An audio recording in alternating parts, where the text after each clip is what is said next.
What is up, guys? Thank you for joining me. It's Coach Vassar. Welcome to the OTF Audio Daily Beats. As always, appreciate you tuning in, listening to me talk about these workouts. Any feedback, let me know. If there's anything you want me to dive a little bit deeper into, I'm more than willing to help that out. We are going to talk about Saturday, November 16th. This is a workout that will not repeat in the month, and it is a true ESP 30-30 day. Excited because this is like back to the roots, very simple endurance block, strength block, and a power block.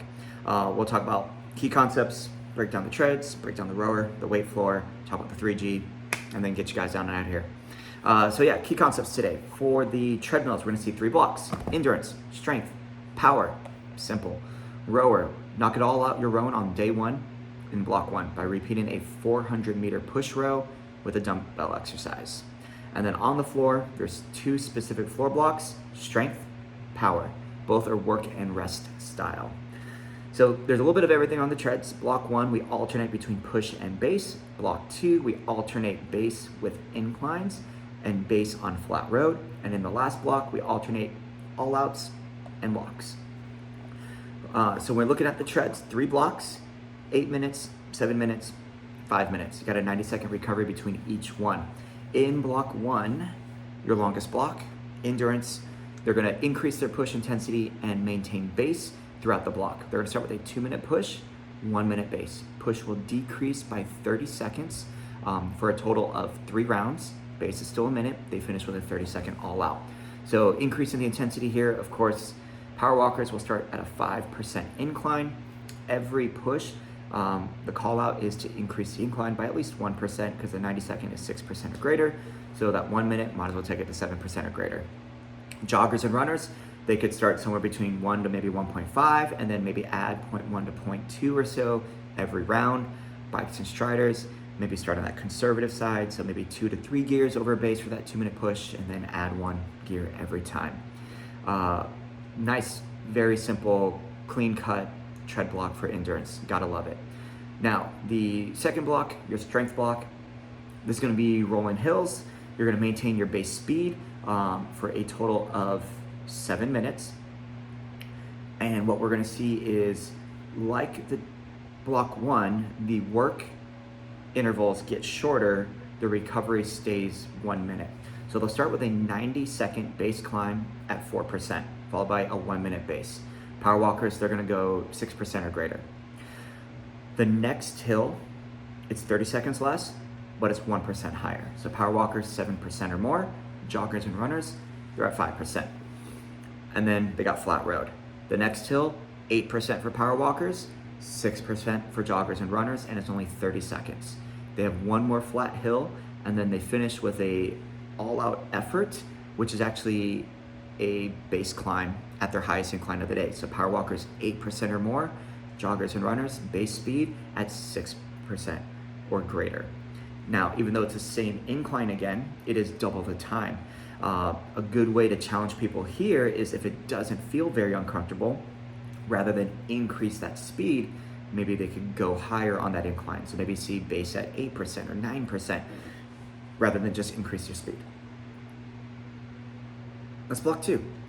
Third block, all outs, walk recoveries, clear and cut. All outs are gonna decrease in time, walk recoveries get longer, so maintain or increase those all outs. 1 minute, 75-second walk. 45 all out, 90-second walk, and then their shortest all out for 30, best one of the day. And that's it. When it comes to the bikes and striders, blocks 1 and 2, it should be very similar in terms of the efforts. They're essentially alternating between a push and a base gear for that second block. So at least 3 gears over base during the hill climbs, and then back to their normal base gear during the flat roads. When we look at the right side of the template, first block is the only time they use the rower. Have people come over to the weight floor when you set them up so they could grab a dumbbell that they want to use. They'll come back to the rower. They'll start with a 400-meter push row, and then they need 1 moderate to heavy dumbbell, and they're doing the single dumbbell sumo deadlift to sumo squat. So you want to grab that dumbbell by the handle. That will help increase that range of motion. Nice wide stance. Hips pull back for the deadlift, and then hips go down for the squat. They got 6 reps. they'll rest, and then they repeat. No specific goal for this block, but me personally, I would try to have people maintain the push intensity. So use that stored program and try to finish, within 1 to 2 seconds of their previous round, if not match your beat. With 8 minutes here, that 400 meter push row will probably take people about 75 seconds to 90 seconds. The movement itself will probably be another 30 seconds. So we're gonna see about 3 or 4 rounds here. Maybe less if they rest longer, maybe more if they don't rest as much. Block 2, we're gonna be doing some strength work here. We're gonna see with the low bench position, they have step down reverse lunges, 5 on each leg, working on going heavy here, followed by the contralateral bicycle press from the bench for 10 total reps, and then the low bench pullover. So nice little lower body paired up with a push-pull upper body circuit. Rest after each movement for 7 minutes, at least 2, maybe 3 rounds.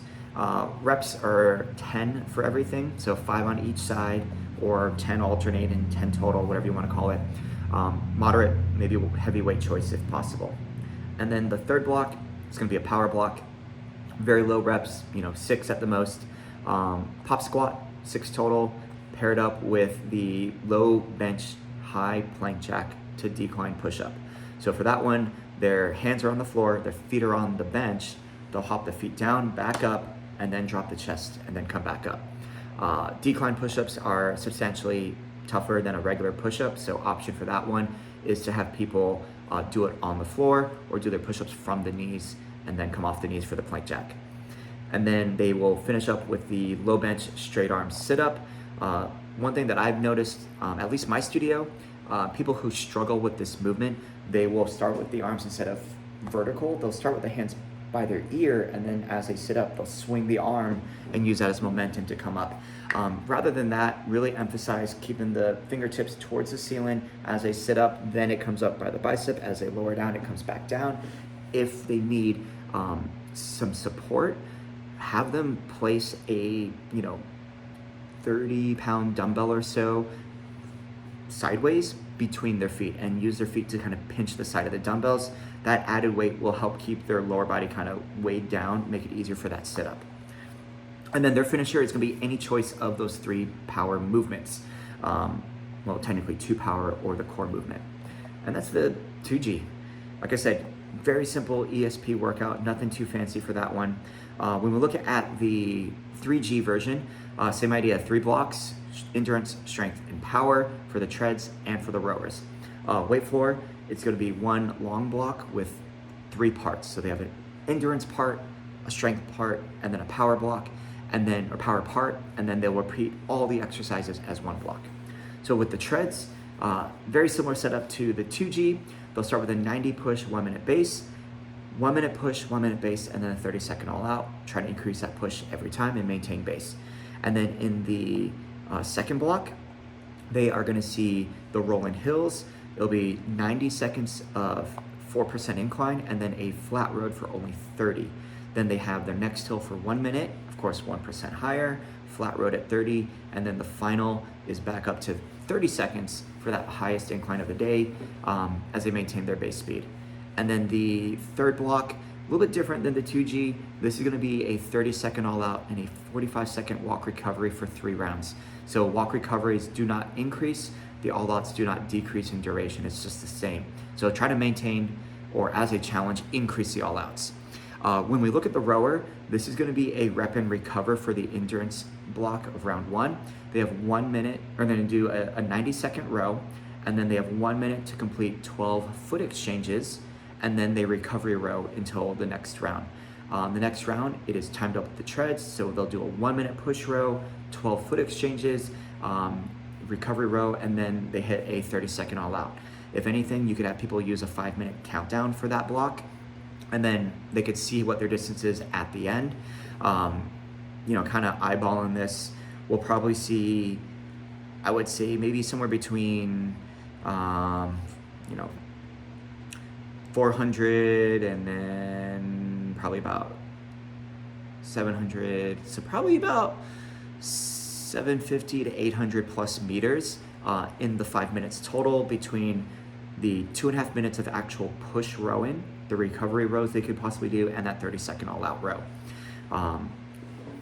Block 2, strength block, 15-stroke push row, trying to collect as much distance. And then they have the quick lateral hops. They'll have 4 minutes. They should probably get at least 2, maybe 3 row attempts in. Even though they're trying to collect as much distance as possible, I personally hate when people are rowing at like 5 or 6 strokes per minute. It kind of defeats the purpose because it's so much easier to kind of like break down on form that way. So personally, keep them, hold them accountable, 20, maybe 22 strokes per minute, no more than 24, honestly, to help build strength. Lowest end possibly would be 18 strokes per minute, and that's not because they're holding it. That's like they are truly going that slow on the way forward. So just be aware of that. The third block, this is gonna be timed up the treads. So all out row, 45 recovery row, 3 rounds, nice and simple, 3-minute block there. Just take note that you only have 75 seconds between each of these blocks for setup of the next block. The weight floor, 14.5 minutes. We're gonna see the bicycle press paired up with the sumo deadlift and sumo squat for endurance. We'll have 2 rounds of that. And then for strength, it's gonna be the reverse lunge and the pullover for 2 rounds. And then for power, it's the pop squat and the sit up paired up. So just be aware of that. There's no point jack to decline push up. Their finisher will be the 90-degree pop squat for 30 seconds. Every movement is work and rest for 2 rounds. And then once they finish all 3 parts, then they'll do all 6 exercises as 1 block, resting after each one. And that's your classic ESP workout for Saturday, November 16th. Once again, thank you for tuning in. Any feedback, please let me know. Have a good one, and coach it down.